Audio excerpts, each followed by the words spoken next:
Verdade, imparcialidade. Começa agora o programa A Hora da Verdade. Apresentação: Carlos Frederico Gomes. Olá, amigo assinante, estamos iniciando mais um programa A Hora da Verdade. Infelizmente, essa semana a gente não foi uma semana muito abençoada, que a gente possa se lembrar. Essa semana, a semana passada, com esse início da semana do Dia das Mães, foram momentos complicados para o estado de Ceará, para o Brasil como um todo, para a classe política, para a cultura do estado de Ceará. Inicialmente eu queria falar um pouco da perda irreparável desse grande rapaz latino-americano, que era Belchior, filho de Sobral, cearense, que nos deixou e abalou a estrutura de quem acompanhou a vida, de quem tinha Belchior como referência, de quem sentia na sua poesia, na sua música, que era uma música cantada, ou era uma poesia cantada, uma sonoridade poética impressionante, espetacular, de um homem genial. Eu tinha o Belchior como norte de cidadania, né? Desde o início do seu trabalho, ele demonstrou uma capacidade enorme de entender o que era importante para a cultura do Ceará. A sua primeira referência, quando entrou na música, dito por ele mesmo em 73, era Seu Luiz, trio nordestino, Luiz Gonzaga, enfim. Ele entendeu plenamente, né, a importância da música nordestina, apesar de fazer outro gênero, mas gravou inclusive Seu Luiz várias vezes. Além de que Belchior era um homem muito culto. Estudou no liceu, era conhecido no liceu como um dos alunos que tinha mais afinidade com o latim. Naquele tempo no liceu se ensinava latim, e latim, que é a raiz das línguas latinas do mundo, raiz da língua portuguesa também. Ele tinha um conhecimento estrondoso, respeitado até pelos professores. Um cidadão do mundo, morou na França, falava inglês fluentemente, francês fluentemente, uma capacidade de sair de Sobral e ao mesmo tempo ser um cidadão brasileiro como um todo, respeitado de norte a sul do Brasil. Eu mesmo tenho aqui que render homenagem até à TV Globo, porque ela passou durante esse período que ele morreu até o dia que foi enterrado, falando exaustivamente sobre a obra do Belchior. E eu principalmente tenho uma ligação muito forte pela maneira com que ele conduziu a sua história. O Belchior fez na sua obra uma espécie de uma autobiografia. Sua música é como se fosse a vida dele se desenrolando durante esse processo. Depois, no final, ele se recolheu, um ato até muito nobre e digno. Só as pessoas que não têm muito orgulho e gostam de aparecer são capazes de atos como esse. Eu lembro até de uma frase dele, que ele queria ser lembrado pelo que ele fez como cidadão, não pelo glamour da vida, como tem muita gente que se preocupa. Então, o que ele disse há 20 anos atrás, ele fez no final da vida. Então, é uma vida de muita verdade, a vida do Belchior. E até eu escrevi no meu blog do cassurico.blogspot.com, eu escrevi bem pouquinho, porque me emocionou muito a perda do Belchior. Eu coloquei aqui já no velório, né, aqui no Dragão do Mar, que mais de 5.600 pessoas passaram pelo velório do Belchior no Dragão do Mar, conforme o balanço divulgado pela assessoria do Instituto, na noite daquela segunda-feira. E eu coloquei assim: ele era a nossa referência de nordestino imigrante, pobre de bens, mas riquíssimo em coragem, inteligência e dignidade. Um poeta atual, porque nada do que ele escreveu e cantou envelheceu, e realmente nada envelheceu. Na verdade, nossa música, cultura e juventude nunca precisou tanto do nosso rapaz latino-americano. Juventude nossa pobre, totalmente desfigurada, sem ideais, sem pensamentos democráticos, republicanos, sem coragem de lutar pelo seu país, totalmente afastado das questões políticas, como se condenar a política, se afastar dela, resolvesse o nosso problema nesse momento. E o Belchior foi justamente o contrário, né? Ele, num momento em que, naquele momento que o Belchior viveu, que eu era menino, assim, rapazinho, e ele no auge, né? Eu tenho 53, tenho 52 para 53, ele tinha 70, então tem uma diferença aí grande. Mas, por exemplo, ele estava no auge da sua carreira, eu era adolescente, né? Um pré-adolescente. Eu acompanhava, naquele tempo, ele ainda passava por Sobral, nas minhas férias, a gente via lá, chegava nas férias, ia ao teatro, participava de alguns barzinhos da noite de Sobral. Então, Belchior viveu numa época que as pessoas só falavam inglês, só cantavam inglês. Foi o auge do movimento que surgiu aqui no Brasil, em que cantores brasileiros mudavam até o nome. Ele negou essa ligação e valorizou, por nascimento, como ele dizia, a América Latina, né? A nossa América Latina, né? Ele dizia que ele prefere muito mais um tango argentino do que um blues. Na música dele ele colocou isso. Falou muito forte das diferenças sociais. Numa música dele, Retrato 3x4, ele disse: o que pesa no norte, já dizia Newton, a lei da gravidade, cai no sul. Todas as mazelas do norte terminam no sul do Brasil, inclusive ao sofrimento, a dor, a imigração de nordestino para lá. Falou até da carteira de identidade dele, da foto 3x4, que o guarda o parava e brincava, fazia chacota do retrato 3x4 e do lugar onde ele vinha. Quer dizer, ele cantou o rapaz latino-americano, sem dinheiro no banco, sem parentes importantes e vindo do interior. Ele cantou a vida do cidadão cearense, né? Ele cantou a angústia da nordestinidade. Então, foi uma perda irreparável, cultural jamais vista.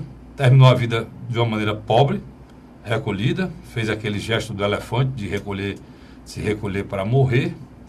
E a gente só pode lamentar muito, mas guardar no peito a felicidade que ele é hoje realmente uma pessoa imortal pela obra que ele deixou aqui para nos orgulhar como cearense. Vai demorar muito para parecer outro cearense com a qualidade da poesia de Belchior. Dito isso, a gente continua falando do que ele lutou, né? Que foi a luta pela igualdade, a luta pela honestidade de princípios. Infelizmente deve continuar, porque no meu blog aqui, eu chamando o Luiz aqui para conversa, a gente teve um ataque pesado, muito forte. A principal ação da justiça nos últimos anos desse país, na história desse país, que foi a Lava Jato, teve um ataque muito forte do Supremo Tribunal Federal, né, Luiz? Com duas decisões polêmicas. Eu até escrevi aqui, Luiz, eu quero que tu comente o que eu escrevi. Eu vou só ler aqui, eu quero que tu comente só.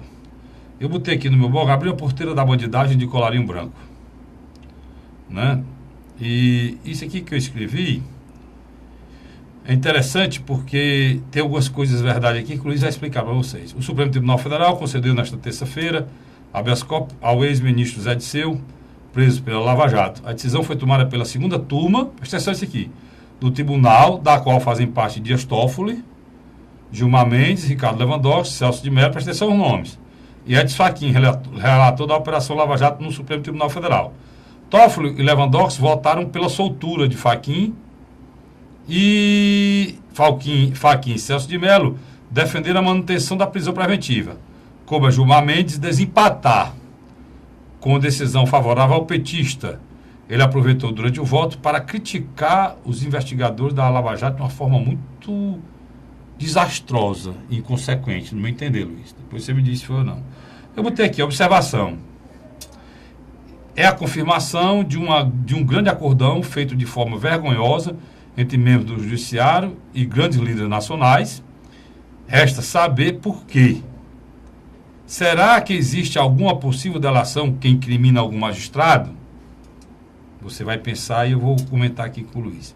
Será que a mudança na segunda turma do STF, Luiz, com a troca de Carmen Lúcia por Lewandowski, está influenciando nessa decisão? Tudo é possível. O que fica claro é que nunca dá para acreditar em igualdade, justiça e seriedade em nosso país. Tem mais outras coisas aqui, mas dito isso, eu puxo o Luiz aqui para a conversa, Luiz. Será que essas perguntas que eu fiz aqui têm sentido? Todas têm sentido. Todas têm sentido. Você teve, por exemplo, a segunda vertente da Operação Lava Jato, que é no Rio de Janeiro. Houve essa altura do Eike Batista. Na mesma semana. Além dessa altura do Eike, teve a do Zé Disseu, já tinha acontecido a do... Não, no caso... Eram mais dois. Mais dois. Me faltaram a memória aqui. Emblemático foi do Zé Disseu. Do Mulay. Ah, do Mulay, a soltura do Mulay e de um operador do sistema também. Mas o Mulay o Mulay, que é amigo do Lula. Agora... O Mulay tinha problema de saúde. Agora quero lembrar que existe, para ser votado, um pedido de habeas corpus do Cunha, né, e do Palocci. Está lá, para ser votado. Abriu o precedente. E que o papo da eu conversei hoje com algum deputado na Assembleia, e tem um deputado, só fiz passar assim rapidamente, pelo um deputado amigo meu, e ele me disse uma coisa que ficou na minha cabeça e é a pura verdade. Eu disse, rapaz, agora o Gilmar está querendo ajudar a esquerda, está soltando petista. Ele disse, não, a intenção dele é acalmar o Palocci. E é um fato. O Palocci estava prestes a fazer a delação premiada. Vai fazer, Luiz? Vai fazer? Vai, porque o problema do Palocci é o seguinte. O Supremo não acenou aí, não, que pode salvar? Porque é o seguinte, o Antônio Palocci e o Léo Pinheiro têm informações muito parecidas. É um caso interessante. Como eles têm informações muito parecidas, o que acontece? Eles estão correndo contra o tempo para fazer a delação. Quem fizer, primeiro consegue negociar de uma forma... Sem dúvida. Agora, o que acontece? Quem fizer a delação primeiro vai conseguir muito mais benefício do que porque se for uma coisa relatada, já dita, não interessa a delação do outro. Mas nessas últimas 48 horas... O que aconteceu? Houve mudança. Palocci agora já deslumbra ser solto. A partir do momento que ele estiver solto, ele vai poder fazer, ele vai estar fora daquela pressão que é estar dentro de um cubículo. Que, querendo ou não, estando em Curitiba, preso, na carceragem da Polícia Federal, pesa muito, Carlos Frederico. Não, é uma espécie de tortura, né? Foi um dos argumentos usado por um dos juízes. Exatamente. Que não havia necessidade da prisão preventiva, porque tinha medidas que poderiam ser tomadas, né? Como foi tomada pelo ministro ou pelo juiz Moro, que foi a determinação do uso de tornozeleira para o Zé Disseu, né? Foi solto, mas está usando tornozeleira, mas alguns magistrados, desembargadores, ministros dos tribunais acham que a prisão preventiva demorada, ela é uma espécie de uma tortura para fazer a delação. Eles alegam isso. Tá, né? Frederico, e alegam que o Estado Democrático de Direito está sendo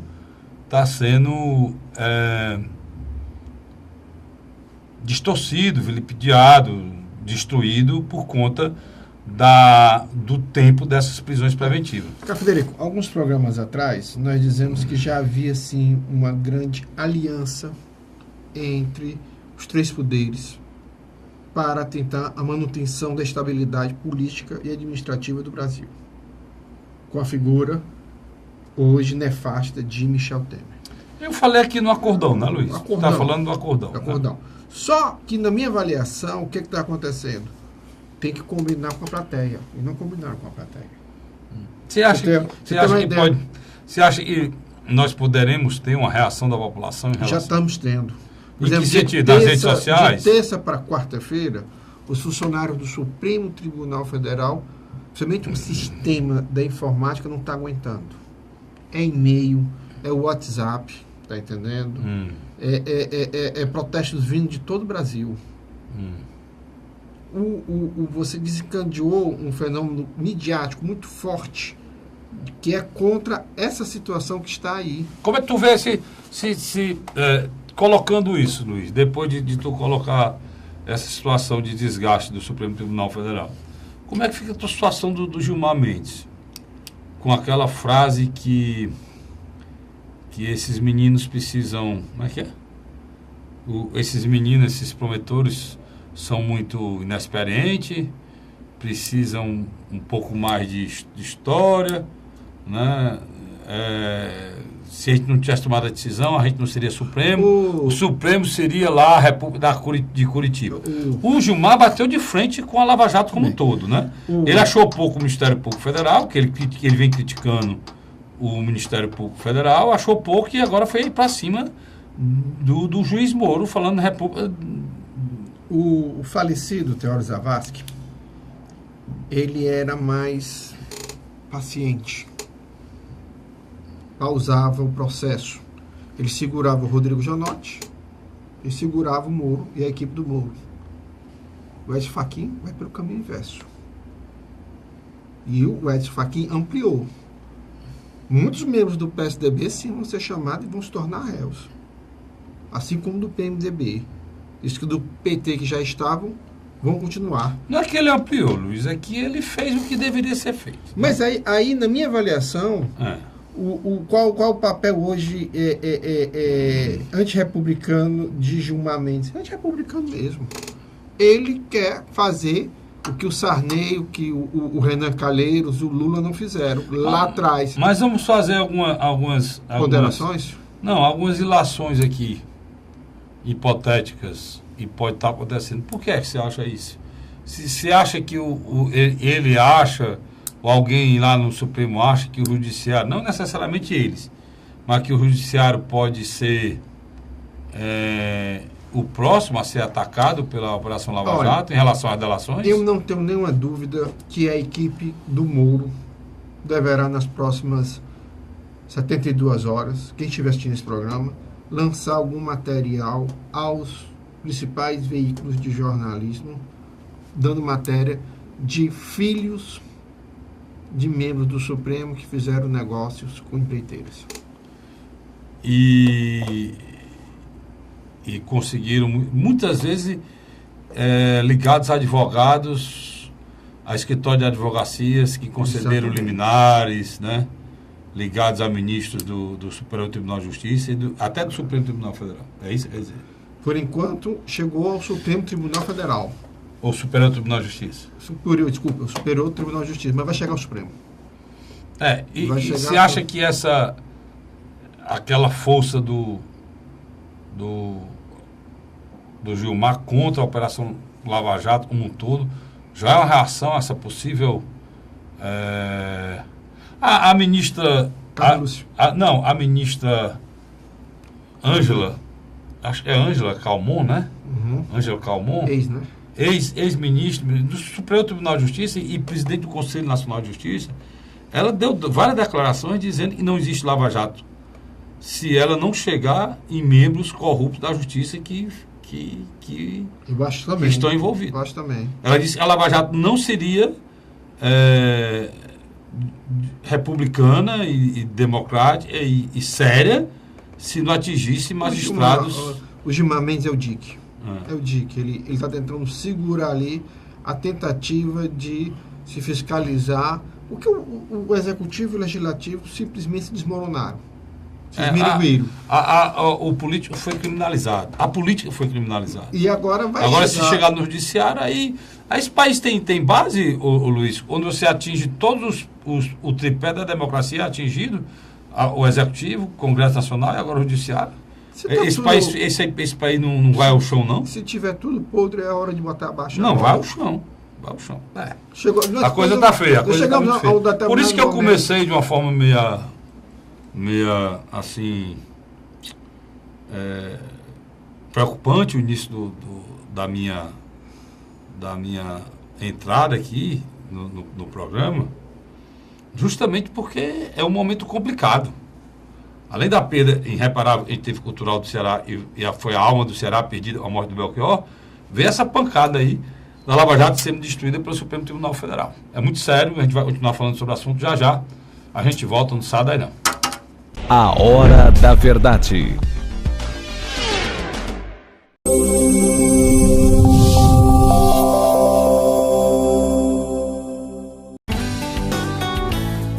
José de Arimateia, Uruoca.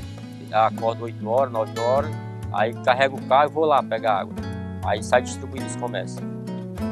Estrada dessa, para gosto de você andar, Você não gasta pneu, tem economia no bolso e anda rápido. Sertanejo pega uma estrada boa, fica feliz, fica contente. Assim como o trecho que liga Uruoca a Martinópole, o governo do Ceará está fazendo mais de 1.000 quilômetros de estradas mais importantes da vida de muita gente. Governo do Ceará.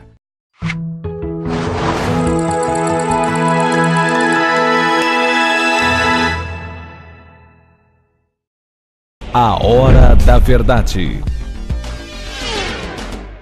Olá, amigo assinante. Voltamos com o nosso programa A Hora da Verdade. E agora no segundo bloco, eu queria lembrar o Luiz aqui que, Luiz, a justiça brasileira, ela é só dando à população mais desesperança. A palavra certa é essa. É desesperança. Eu estava vendo aqui a notícia agora nesse interim que a gente está conversando aqui. Você talvez não se lembre, tem gente que tem a memória curta, mas no ano de 93, sendo mais exato, dia 29 de dezembro de 93, véspera de ano novo, houve um crime em Fortaleza bárbaro.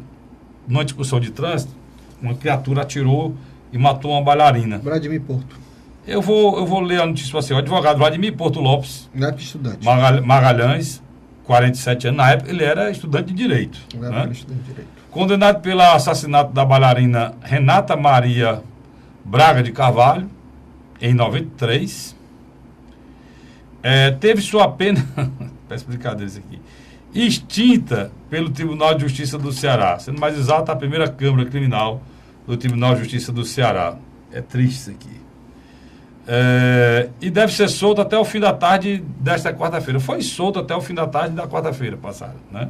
Desta quarta-feira agora passada, dia 3. Dia 3. A desembargadora Maria Edna Martins, relatora do processo, concedeu habeas corpus ao advogado, atendendo ao pedido da defesa, e extinguiu a pena. Não foi só habeas corpus, não. Extinguiu a pena. O processo foi votado em Câmara, ou seja, foi votado na Câmara Criminal do Tribunal por unanimidade. A extinção da pena aconteceu porque Vladimir Porto foi pronunciado em dezembro de 1996 e somente foi julgado e julgado pela terceira vez em junho de 2016. Uma sentença em resposta a recurso de apelação foi proferida pela primeira Câmara Criminal, como já tinha dito, do Tribunal de Justiça do Ceará, e determinou a pena de 9 anos e 2 meses de prisão. Para determinar a extinção da pena, a desembargadora Maria Aida Martins ressaltou que o espaço de tempo de 18 anos ultrapassou o prazo de prescrição, que é de 16, e é de 16 anos. E de acordo com o advogado do réu, Cleito Marinho, na época, o júri decidiu pela condenação de 15 anos. A defesa recorreu e a juíza Valência de Souza Aquino, da 5ª Vara do júri, diminuiu a pena exatamente, né, para prescrever, para 9 anos e 2 meses. E de acordo com o Marinho, a decisão foi para a execução penal e o advogado foi novamente preso no dia 23 de outubro de 2016, a defesa entrou com um pedido de habeas corpus e extinção da pena. Eu fiz um comentário aqui no meu blog, não vou ler agora, mas eu quero dizer uma coisa para vocês muito triste. A justiça, no meu entender, é para nos resguardar de pessoas arrogantes, inconsequentes como esse rapaz. Simplesmente numa besteira de uma fechada de trânsito, ele partiu para cima, procurou, perseguiu, parou o carro e atirou em direção do carro sem querer saber quem ia atingir. Ele não abriu o vidro. Tá entendendo? Da caminhonete ele atirou. Ele não abriu o vidro. É, Ele não abriu o vidro sem do carro, querer saber, morra quem tiver que morrer. Tanto que quando ele foi para a revendedora E a justiça- trocar o vidro do projeto, que ele saiu, atingiu a Da moça, caminhonete dele. ele não abriu o vidro, ele atirou, tá? E o que aconteceu? Atingiu a moça na cabeça. Renata. A Renata, a bailarina. E veio a falecer logo em seguida. Ele evasou, mas quando ele foi na revendedora, a polícia estava esperando. Esse rapaz, você sabe, depois de destruir essa família, qual foi o tempo que ele ficou na cadeia? 1 ano. 1 ano. E a pena dele foi extinta. Como ele, Você pode esperar o quê, Luiz? O quê? Da cidadania brasileira, cearense. E a cadeia dele é diferente, porque ele tem superior. Você pode esperar o quê? Qual o sentimento você pode esperar de um cidadão que enviou um negócio desse, cara? Luiz, isso é revoltante. O Vladimir matou uma família, matou a própria família dele. Isso é revoltante. Não me interessa, não. O que eu sei é que ele deveria pagar pelo que fez. Tem gente que passa 5 anos, ele passou 1 ano, cara.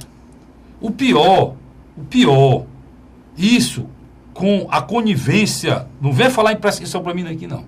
Essa prescrição aqui é mentirosa. Mentirosa.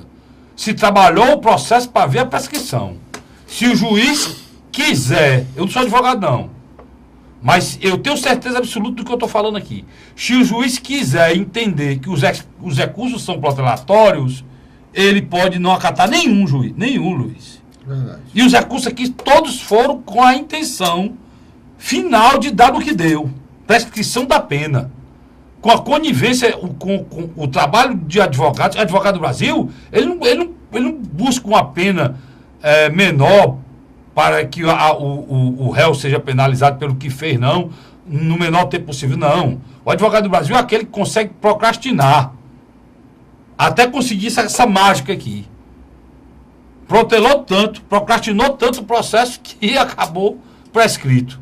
Agora com a conivência dos magistrados que tiveram esse processo na mão e aceitaram essa procrastinação. Isso aqui é uma imoralidade, é uma vergonha, isso aqui é vagabundagem, mas não tem outro nome, não. Não tem outro nome. Indignação da população cearense disso aqui. Sei que a família do rapaz que atirou sofre, eu sei que ele pode ser uma pessoa boa, pode ser arrependido, pode ser quem for. Mas a lei é para todos. Casado com 3 filhos. A lei é para todos, Luiz. Eu sei que ele pode ser a pessoa mais arrependida, eu sei que hoje ele pode atingir uma mosca, mas não é possível você convencer. Só terminando. Não é possível você convencer um pai e uma mãe de uma menina dessa de que mataram a filha dela sem ela dizer uma palavra, que ela não disse uma palavra. Quem discutiu com ele foi o motorista do carro, foi ela. Ela morreu e o cara que matou a filha dela não ficou preso 1 ano. 1 ano. Quer dizer, é um inseto. Quem foi morto foi um inseto? Porque um cachorro não é. Um cachorro não se mata. Talvez dê mais cadeia do que essa menina. E foi morto. Isso é revoltante, Luiz. Não, eu quero dizer para você o seguinte. Ele casou, teve 3 filhos. Ela não teve esse direito. Ela não teve esse direito. Ela não teve esse direito, não, Luiz. Ela foi... Tá aqui a idade, é uma criança, macho. 23 anos. Ela tinha 23. Tá aqui, ela tinha cara de criança pra mim. Ela tinha 23 tá aqui, eu tô aqui, tá aqui a foto aqui no jornal. No jornal O Povo. Tá aqui, ô Vicente, por favor, Vicente, ó. Tá aqui a foto, ó. E a foto, ó. Se você puder aproximar aí, tá aqui a foto da moça que foi morta. Entendeu? 23 anos de idade. Tá aqui. Isso aqui para uma mãe que criou uma filha, para um pai que criou uma filha, isso é revoltante. E isso, naquela época, causou muito espanto. Foi. Eu era da idade dela nessa época. E o que acontece? Era uma violência que nós não estávamos acostumados a ver. Membros da classe média... Como foi revoltante também, Luiz, já mudando completamente de assunto, o TABEF, eu não tenho outro nome não, o TABEF, que uma cidadã... agente da segurança. Uma cidadã levou do agente de segurança. De um capitão da Polícia Militar. Um capitão. Se fosse um soldado, está iniciando, mas um capitão, Luiz, um oficial da Polícia Militar. Graduado. O pior é que o advogado e alguém lá da Polícia Militar disse que ia investigar. Vocês querem investigar o quê? Olha, pessoal, eu trabalho com isso aqui, som, imagem, ó. Vocês estão me vendo aqui, ó, estão me ouvindo. Então, o que eu disse aqui não dá para investigar, não. É só ouvir o que eu falei e olhar para mim. Aquele caso ali não cabe investigação, não. Aquilo ali foi nada forjado, não. Aquilo ali foi uma pessoa que estava passando e viu um cidadão, uma cidadã sendo agredida de forma violenta por um agente do Estado que está lá para protegê-la. Mas nada. Não tem discussão nenhuma. Não tem nada para investigar, não, comandante da Polícia Militar.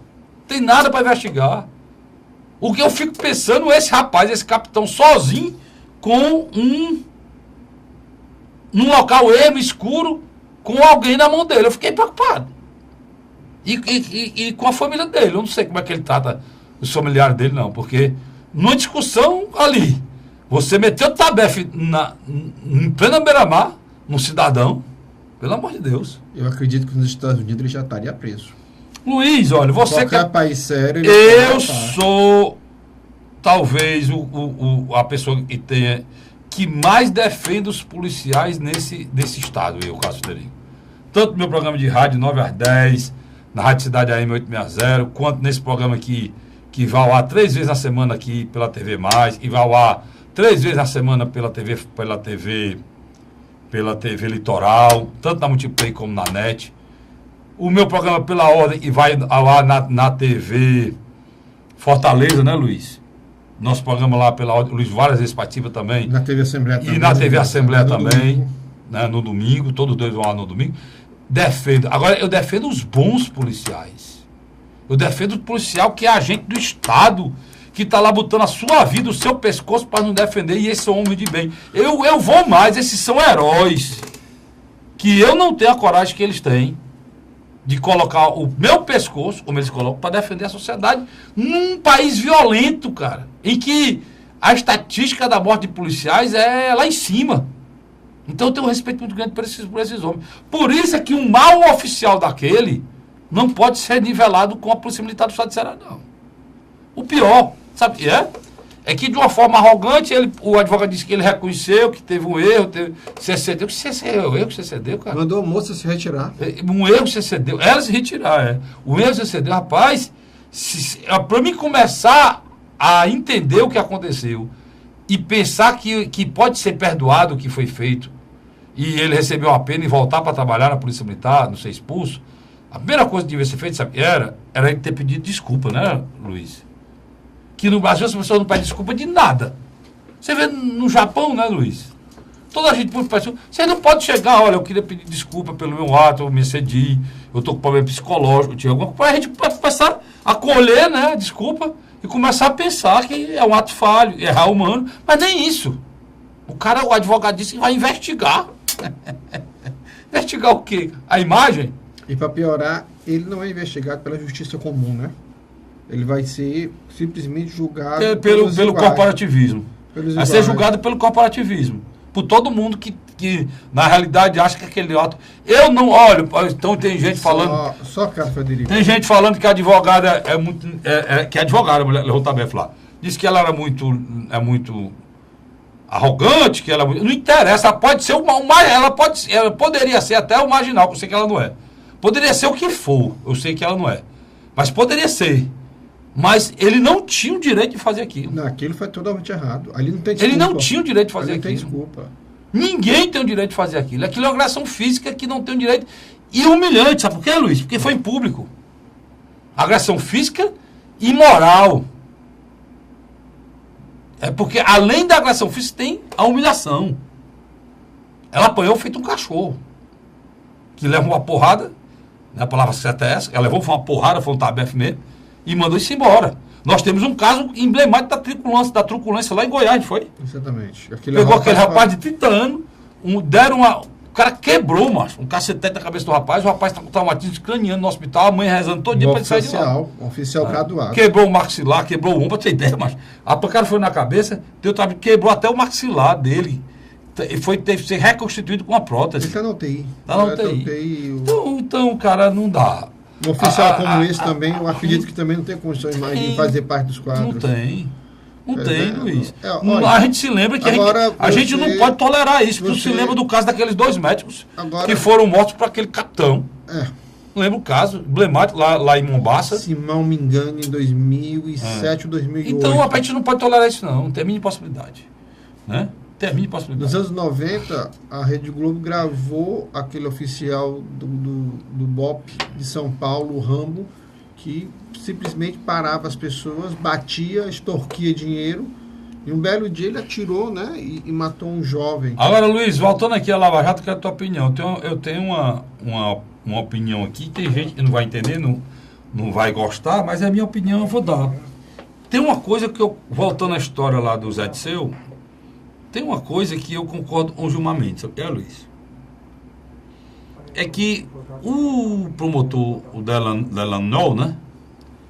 Cara, ele errou demais quando ele fez aquela nova acusação, né? Pediu para ser aberto um novo inquérito contra o Zé Disseu no dia do julgamento do Supremo. Mas nós não estamos no jogo político, não. Isso não é eleição, não. Para usar a mídia, né, como uma estratégia de marketing, não. Não parece marketing, parece estratégia de marketing. Rapaz, vamos colocar aqui a denúncia no dia em que vai ser julgado. Aí a gente chama a Rede Globo, como foi feito, né? A gente faz o estardalhaço de manhã e de tarde, que é uma nova denúncia para se contrapor à decisão do Supremo. Pô, pelo amor de Deus, cara, é a justiça. É a justiça trabalhando contra a justiça. Isso é o correto? Existe um lado messiânico dos meninos. Pois é, eu acho que... Qual é a justiça que eu sonho para o meu país? É aquela justiça serena, que não precisa de câmara, que não precisa de mídia. Ela só precisa ser justa. Ela só precisa levar à cidadania a serenidade e o peso de uma decisão judicial que volta para a normalidade, o que está errado. Pronto. Só isso que eu espero da justiça. Outra coisa, o Zé Disseu não tem mais prova para queimar, não tem mais nada. Ele já está julgado. O Zé Disseu já está julgado. Pois é, não, outra coisa, Luiz, ele está julgado. Ele vai para casa dele agora, ele está indo para casa. Foi muito bom você lembrar, e eu vou discutir isso no terceiro e último bloco, porque ele só está sendo solto por culpa da morosidade da justiça de novo. A segunda instância lá do Rio Grande do Sul, do Tribunal Federal do Rio Grande do Sul, simplesmente tem 2 anos isso, Luiz. Está empurrando com a barriga. Empurrando com a barriga e não julga, cara. Já era para ter julgado. Se ele tiver julgado em segunda instância, segundo própria decisão do Supremo Tribunal Federal, segunda instância é cadeia. Segunda instância é cadeia. Não tem mais a história do transitado e julgado, não. Para ir até a terceira instância e depois da terceira instância recorrer ao Supremo Tribunal Federal, não. Agora não. Então, é preciso que o próprio Ministério Público não entre nesse joguinho para não estar sendo chamado de midiático, para não estar sendo acusado do que já está provocando problema, que é a própria lei, né, de abuso de autoridade, que foi criada lá em cima desses erros, né? Eu vou para um rápido intervalo e volto já com o terceiro e último bloco do programa, A Hora da Verdade. Sai daí não. A Hora da Verdade.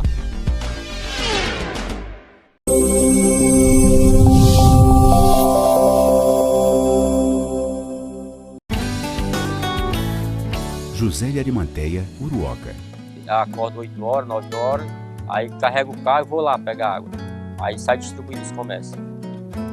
Estrada dessa, ó, para você andar, ó. Você não gasta pneu, tem economia no bolso e anda rápido. Sertanejo pega uma estrada boa, fica feliz, fica contente. Assim como o trecho que liga Uruoca a Martinópole, o governo do Ceará está fazendo mais de 1.000 quilômetros de estradas mais importantes da vida de muita gente. Governo do Ceará.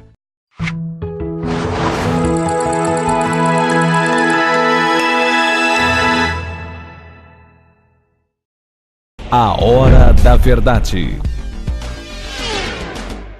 Estamos de volta agora com o terceiro e último bloco do programa A Hora da Verdade, na sua TV, né?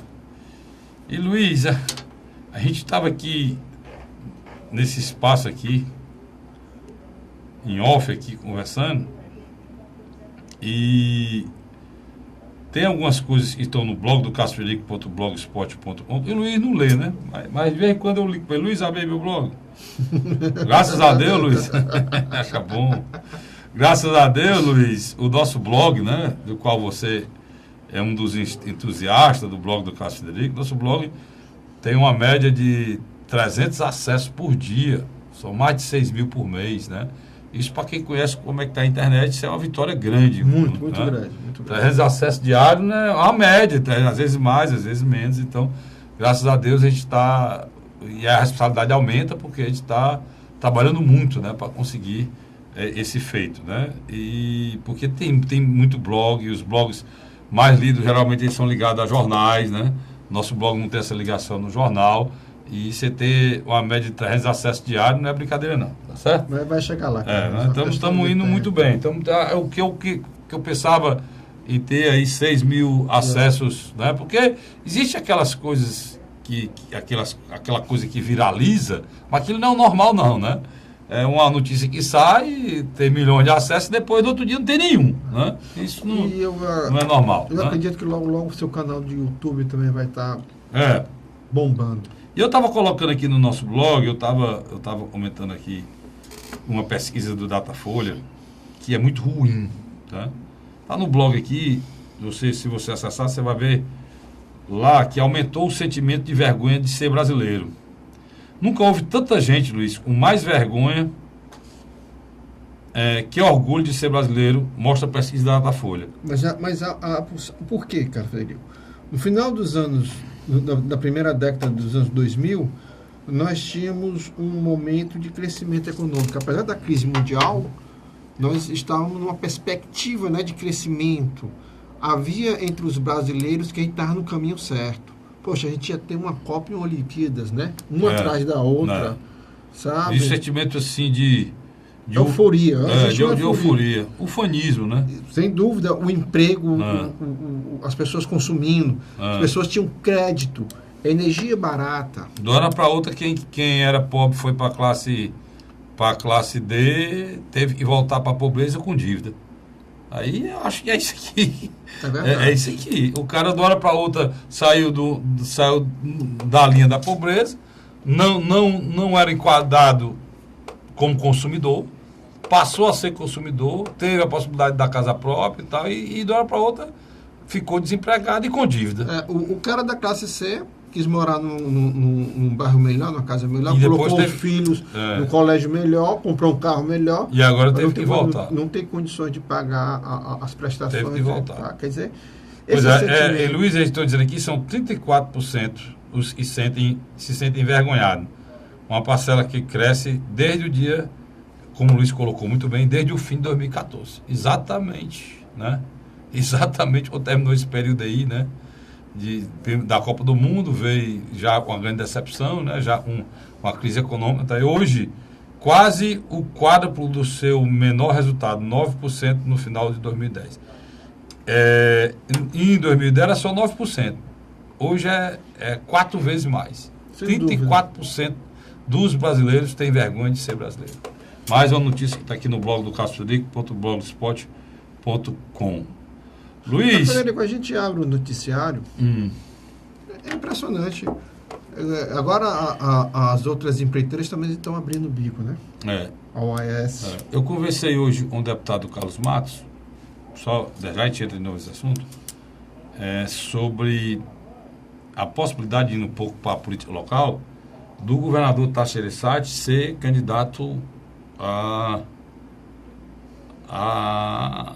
do senador Tasso ser candidato a governador. E essa possibilidade existe. Por que existe? Por causa da questão nacional, né? O deputado Carlos Matos colocou que a questão nacional pode, apesar de o governador... Eu já sabia disso, né? O senador Tasso Gereissati não querer, né? O senador Tasso disse há pouco tempo atrás, há uns dias atrás, quando perdeu a eleição, que queria cuidar dos netos, né? Mas é uma reserva, uma reserva moral e dignidade muito grande na época de hoje, e um quadro muito importante para o Brasil e para o Ceará, que não vai ficar fora desse processo, né? Carlos, eu não vejo a candidatura do Tasso Gereissati. Eu também acho difícil. Eu acho não. Eu mas, vejo, mas tem uma pressão da classe política cearense, eu acho não tem? que... Vamos ser bem... E da questão nacional? Vamos ser bem objetivos. Até meses atrás, você tinha na oposição duas lideranças brigando para ser a liderança máxima, que era o senador Tasso Gereissati e o senador Eunício Oliveira. Eu pessoalmente acho que hoje o Eunício Oliveira tem poucas condições de sair candidato ao governo do Estado. Ou ele vai tentar a reeleição ao Senado ou uma vaga na Câmara Federal. E com essas delações, essas acusações, né, que foram feitas... Não está um quadro bom, não. Não está um quadro bom, não, repetindo, não é julgamento, né, ninguém está pré-julgando ninguém, está colocando o que está sendo colocado, que está na revista Época, né, e outras editoriais. Revistas, o que sai quase todo dia na Globo, está muito complicado o quadro. Mas você tem do outro lado, um senador como o Tasso Gereissati, por exemplo, eu não consigo ver Tasso Gereissati como adversário e muito menos inimigo de Camilo Santana. Pelo contrário. Eu também não. Eu vejo uma aproximação. Poxa, o homem mais importante hoje do governo do Estado não é mais Mauro Filho, é Maia Júnior. Por isso que eu coloco para você que a posição dele é tão importante que ele praticamente dá o norte do pensamento econômico do governo, que é muito louco, né? O Tasso se contrapor a um governo que ele tem. Agora, é interessante. Que ele tem essa ascendência, né? Você pega um evento onde o senador Tasso Gereissati está com o prefeito Roberto Cláudio, está lá Raimundo Gomes de Mato, está lá o vereador de Fortaleza, Tasso do Sobreira. Talvez o único membro do PSDB que, na minha avaliação, mantém um posicionamento oposicionista mesmo a Camilo Santana é o nosso deputado estadual. Carlos Matos. Eu acho que o Carlos Matos ele mantém. Eu acho a posição dele coerente, sabe, Luiz? Não estou discordando, ele mantém. Eu acho a posição coerente. O deputado Carlos Matos, ele hoje está conseguindo lá na Assembleia a ser aquela figura do parlamento que a gente analisa com a trajetória coerente. Muito respeitável. Coerente, com reserva, com qualidade, tanto no discurso quanto na prática, até com uma certa aquela coisa que eu cobro aqui, das pessoas terem a nobreza, o adversário, de fazer um elogio quando se deve fazer por exemplo... o Carlos Matos tem bandeiras bem definidas. Por exemplo, a questão do empreendedorismo, ele defende a questão dos empresários. Inclusive, ele vai estar comigo aí nessa semana, no programa Pela Ordem, da TV Fortaleza, na TV Assembleia, falando sobre a viagem que ele fez ao Israel, né? Para ver a questão da seca, a questão de alternativas para a saída definitiva, e outra coisa, do nosso quadro de ajuda para a saída definitiva e do enfrentamento à seca aqui, que ele tem muita experiência, sabe? Ele foi secretário de Agricultura do Estado do Ceará. E é um homem de uma formação religiosa sólida. É membro do Shalom, é uma pessoa católica, praticante. Ele enriqueceu o parlamento cearense. Eu também concordo com você. Então ele vai estar comigo, mas eu conversei com ele sobre essa coisa que a gente falava aqui do Tasso ser candidato ou não. Você sabe que ele é muito próximo do senador Tasso Gereissati. Não, sem dúvida. E ele colocou que o senador, de primeiro momento, não quer, mas que o senador Tasso Gereissati tem a questão de ser um soldado do partido. Não só porque o problema é estadual. Acho que se for só estadual, o Tasso resolve isso sozinho, né? Mas a questão é se ele for chamado para a questão nacional. Que o Tasso pode ser aquela figura, sendo candidato no Nordeste, que para alavancar, né, o PSDB a nível nacional. E questão eu coloquei até para o senador, o deputado Carlos Matos, uma coisa que eu vejo com muita clareza. O Tasso Gereissati é o que sobrou do PSDB. É histórico. É histórico. O outro é o João Dória. O João Dória, ele não quer ser político, tu gosta muito dele, ele não quer ser político. Eu nem coloco ele no processo. Ele disse, tu é político, pô. Então, se não é político, eu não posso colocar ele no processo. Para mim, a reserva moral do PSDB, a pessoa que tem lá 30 anos de vida pública sem nenhuma mácula, é Tasso Gereissati. Até que se prova o contrário. Quando tiver, te diga aqui. Né? Então, no momento em que o funil está apertando e quem se dizia sério não é mais, o Alckmin era um padre, pô, seminarista. Como é que está o Alckmin hoje? Né? Você tem Zé Serra era figura inatingível. os 3 últimos como é que está hoje? O Aécio Neves, Luiz, saiu dessa eleição passada com 50 milhões de votos, meu irmãozinho. Quem é o Aécio Neves hoje? Tem o quê? 8%? Vai para deputado federal. Nem senador mais vai eleito.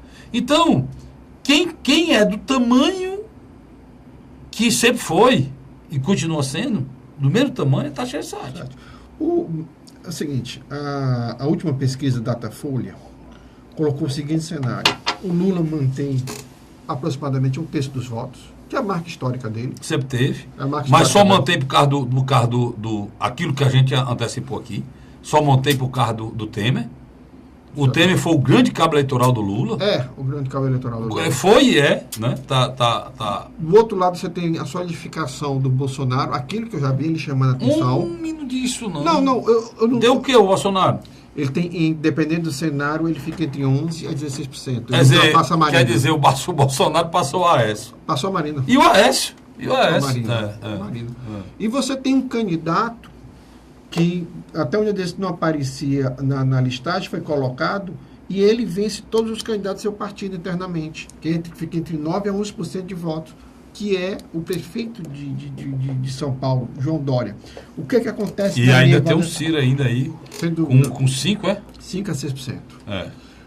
Que é uma coisa espetacular, né? Ele não tem exposição na mídia nenhuma, né, Luiz? O problema é o seguinte, a cúpula nacional do PSDB está assustada.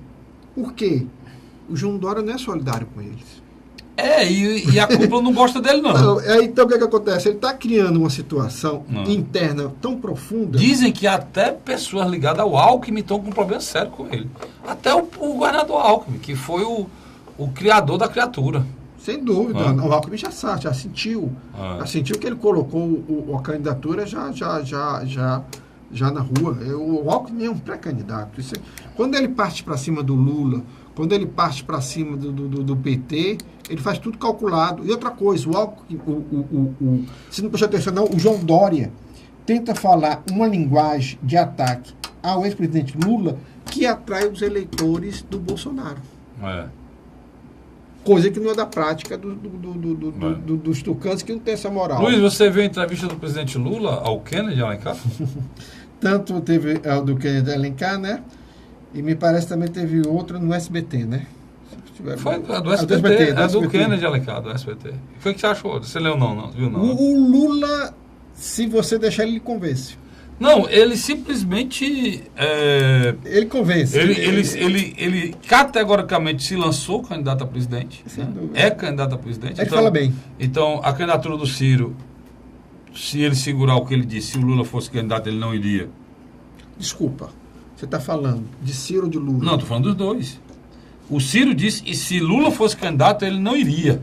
Tudo bem, desculpa. Ele não seria candidato. Só que o Lula afirmou que é candidato, a não ser que a justiça não deixe. Inclusive foi uma pergunta até do Kennedy. Ele disse, a justiça não tem como impedir, não. Então pronto, vamos esperar para ver. E no final, até não precisava aquilo, né? O Kennedy fez a pergunta, ele estava vivendo na viuvez e tal, aí ele chorou. Lula artista. Chorou no final, estava acostumado com isso, e já tinha passado pelo processo, já tinha sido viúvo uma vez, Mas quando eu chego em casa, e a dona Marisa não está, e não conseguiu falar Não, nada. ele disse que ele foi vivo aos 40, mas agora aos 70 é diferente. Quer dizer, agora o Lula é um artista. E é como você disse, se você duvidar e que demorar muito olhando para a televisão, ele convence. Ele convence, ele é uma liderança. Ele é a última grande liderança do Brasil com carisma. Agora vamos ser sinceros, cara. Com o processo de corrupção que foi montado no nosso país, Luiz, com todo o prejuízo e a tragédia do povo brasileiro, de não ter de você chegar no hospital, você ter 14 milhões de pessoas desempregadas sem dignidade, que entra e chega em casa muitas vezes com problema familiar, que não tem dinheiro para pagar uma passagem nem para ir nem para ir atrás do emprego, sem falar e muitas vezes o cidadão ele não é humilhado na rua não, Luiz, ele é humilhado em casa, no momento que ele vê um filho querendo comer com fome, que vê sua energia cortada, que vê sua luz cortada, que vê sua mulher desesperada chorando no canto de uma mesa. Isso é terrível, Luiz. Aí você junta isso, quando você adoece um filho, você numa situação dessa, você procura o poder público e você não tem, muitas vezes, um médico para lhe atender. Quando tem um médico, você recebe a receita, não tem uma aspirina para dar a ninguém. E um país falando em tostão, atrás, elegendo, escolhendo quem é que vai ser vacinado, quem é que não vai, porque não tem vacina. Criando, acabando com a igualdade entre os cidadãos brasileiros, criando nichos de pessoas que precisam se salvar mais rápido nos hospitais. Os hospitais escolhendo quem vai viver, quem vai morrer, se for mais jovem vai, se for mais velho fica aqui. É esse quadro diante. Do outro lado, você vê um governo que montou um esquema de corrupção bilionário que você não consegue nem falar de dinheiro, de tanta delação, de tanta grana, de tanta sujeira, de tanta falta de vergonha na cara, tanta humilhação. Fazem essas delações ao povo brasileiro, mas porque os caras estão fazendo em bilhões, falando em bilhões e fazendo deboche com a cidadania de um povo que não tem direito a nada, bicho. Aí você, depois de tudo isso, comandado pelo próprio Lula, aí as pessoas se juntam e vão abertamente, como estava Humberto Costa no dia desse no Senado, que era o único presidente. Rapaz, e a lei, não existe lei nesse país, não. Eu não acredito na candidatura do Lula. Não existe lei nesse país, não. Eu não acredito que seja o melhor presidente do mundo, mas o que ele fez, o esquema que ele montou, a estrutura de poder que está aprovada que ele era o chefe maior. O amigo. Esqueceu. Ele era o amigo. Quer dizer que ele é o nosso malvado, na lista do Odebrecht ele era o amigo. Mas era, porque ele era o amigo, porque tudo era dele e ele dizia que tudo era do amigo. Ele demitiu. O apartamento não é meu, do meu amigo, até perguntaram se o filho era dele, disse não, é do amigo meu. Então, meu irmão, não dá. Isso revolta a gente, Luiz. Quer dizer, não é um desserviço a um país. Luiz, João Goulart era presidente desse país legítimo, porque era vice-presidente, o outro renunciou, ele assumiu com legitimidade. Eu não abro mão disso, a Constituição está aí dizendo que é assim. E, inclusive, naquela época, o vice era votado separado, né? Ele tem mais votos que o próprio candidato a presidente. E João Goulart, fizeram aquele golpe, afastaram o João Goulart, e o João Goulart poderia ter se levantado. Brizola pediu. Podia ter se levantado, podia ter ficado com uma parte do exército, tinha uma parte do exército que ele ficar com ele, no Rio Grande do Sul, e ter transformado esse país num verdadeiro banho de sangue. Um banho de sangue. Foi o que ele fez, Luiz. Pegou um avião, foi embora para o Uruguai. Por quê? Porque era um cidadão, um homem de bem, que o país dele não merecia a população passar por isso. Parece que nós estamos vivendo um momento em que o egoísmo, cara, nós não temos um pingo de espírito público e nobreza nos nossos homens públicos. E do outro lado ele tinha um outro homem de bem. Castelo Branco era um homem de bem. Graças a Deus, né? Era um homem de bem. Castelo Branco teve problema, inclusive, com os outros generais que queriam se perpetuar no poder e ficaram 20 anos, que ele era contra. Ele sempre foi contra. Ele foi contra. Ele acha que era transição, era para integrar. Dizem que aquilo que aconteceu com ele foi nem acidente, né? Não, ali. Mas, Carlinhos, só aproveitar os outros minutos. Eu não vejo a candidatura do senador Tasso Gereissati ao governo do Estado. Eu acho que dependendo da escolha partidária do governador Camilo, eles vão acabar fluindo. Agora, se Camilo ficar no PT, aí eu acho que aí sim poderia ser uma possibilidade. Ele como líder maior das oposições. Agora eu coloco ele como líder maior das oposições com o Camilo permanecendo no PT. Mas se o Camilo for para um partido da base aliada do presidente Michel Temer, eu acho que conflui. Sabe? Rapaz, tá complicado esse negócio de... Você não concorda comigo? Acho que o único problema, acho que o problema da aliança Tasso Gereissati e Camilo se concretizar se chama Partido dos Trabalhadores. Tá muito escuro esse processo ainda pra gente ver uma luz no fim do túnel. O que a gente sabe é que hoje trabalham juntos, né, Luiz? Muito. Hoje trabalham juntos, né? Uma coisa me chamou muita atenção.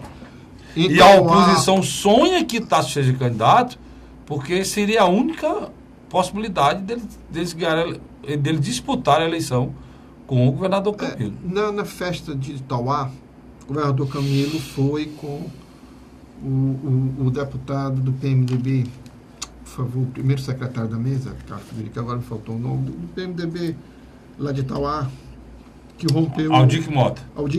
Do outro lado, você teve Capitão Wagner, Eunício de Oliveira, Roberto Pessoa e outras lideranças que foram junto com o Eunício a festa Maria José, para prestigiar a figura do ex-presidente da Assembleia, ex-vice-governador e presidente do Tribunal de Contas do município. Então, o que eu acho da minha avaliação? Você nota que o Tasso não entra. Não entra nessa joga bola dividida. Ele não entra. Ele tá na dele. Ele está na dele. É verdade. Por isso que eu acho que o Tasso é uma reserva política e moral nacional e local. Isso foi muito importante porque ele saiu do meio dos dois grupos, né? Ele transcendeu. Né? Ele nem está com o pé definitivo no Camilo e era muito mais próximo do Eunício e já se afastou. Então hoje ele criou um embaraço nas possibilidades de aposta para 2018. Nós temos que aguardar esses cavalos se posicionarem para que a gente possa apostar ali. Mas a gente vai acompanhando quem é que está sendo alimentado direito, quem não está sendo, como é que está sendo a preparação desses futuros concorrentes ao governo do Estado na eleição de 2018. Eu acho que o jogo só se define quando o Camilo dizer eu vou ficar definitivamente no PT ou vou para outro partido. Aí eu acho que aí o cenário fica mais... E o conselho de quem conhece política é para que seja feito na última hora, no último instante, no último momento. Luiz, obrigado, cara. Obrigado aí, até a próxima. Obrigado a você, assinante. Até a próxima, se Deus nos permitir. Até lá.